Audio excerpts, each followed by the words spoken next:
Welcome back. MLA Harish Rao PV Narasimha Rao గురించి మాట్లాడడం విడ్డూరంగా ఉందని ఎమ్మెల్సీ జీవన్ రెడ్డి అన్నారు. ఏ పదవి చేపట్టినా ఆ పదవికి వన్నె తెచ్చిన గనుడు పివి అని ఆయన కొనియాడారు. పివి అంతిమయాత్ర హైదరాబాద్లో చేపట్టాలని కుటుంబ సభ్యులే కోరారని చెప్పారు. ప్రభుత్వం అన్ని లాంఛనాలతో గౌరవ వందనాలతో అంతిమయాత్ర అమలు చేసిందన్నారు. అయితే బీఆర్ఎస్ నేతలు ఇప్పుడు విమర్శలు చేయడం బాధాకరమని జీవన్ రెడ్డి తెలిపారు. ఉద్యమ పార్టీ అని చెప్పుకునే బీఆర్ఎస్ నేతలు ఏపీలో అక్రమంగా నీటిని తరలించుకోపోతున్నా ఎందుకు మౌనంగా ఉన్నారని ఎమ్మెల్సీ జీవన్ రెడ్డి ప్రశ్నించారు. బీఆర్ఎస్ స్వార్థపూరిత రాజకీయాల కోసమే భద్రాచలంకు చెందిన 7 మండలాలు కోల్పోయామని ఆరోపించారు. నిన్న శాసనసభలో మిత్రుడు హరీష్ రావు గారు పివి నరసింహారావు గారి పట్ల ప్రేమ అల్పపోసులు చూస్తుంటే ఆశ్చర్యం కలుగుతుంది. అంటే వాస్తవం ఏదైతుందో పివి నరసింహారావు గారు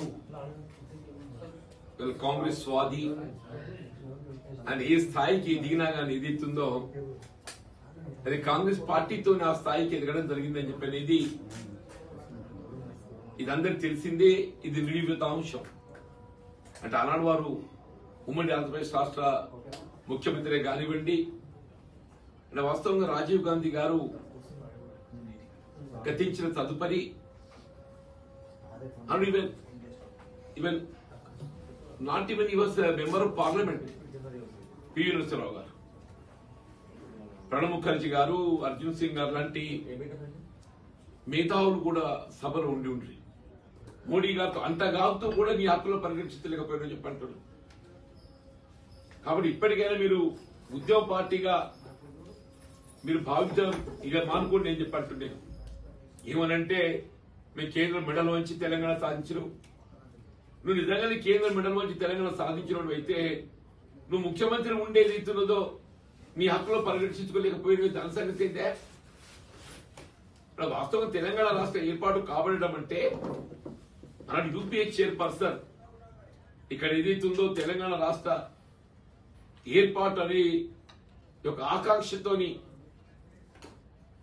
ఇవాళ విద్యార్థులు, నిరుద్యోగ యువత ఆత్మ త్యాగాలు బలిదానాలు చేసుకుంటుంటే వాటికి నిలుపుదల చేయాలని చెప్పని రాజకీయంగా కాంగ్రెస్ పార్టీ నష్టపోతుంది, సీమాంధ్రలో ఉండి కోల్పోతుందని ఊహించి కూడా తెలంగాణ రాష్ట్రాన్ని ఏర్పాటు చేసిన ఘనత సోనియా గాంధీ గారికి తప్పుతుందని చెప్పి చెప్పక తప్పదని చెప్పంటున్నా.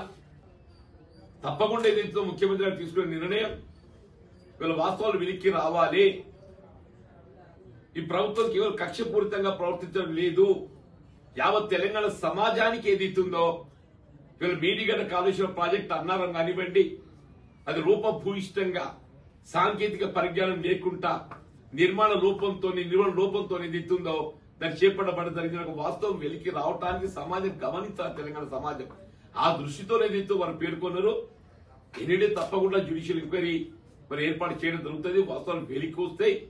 దాని బాధ్యులపై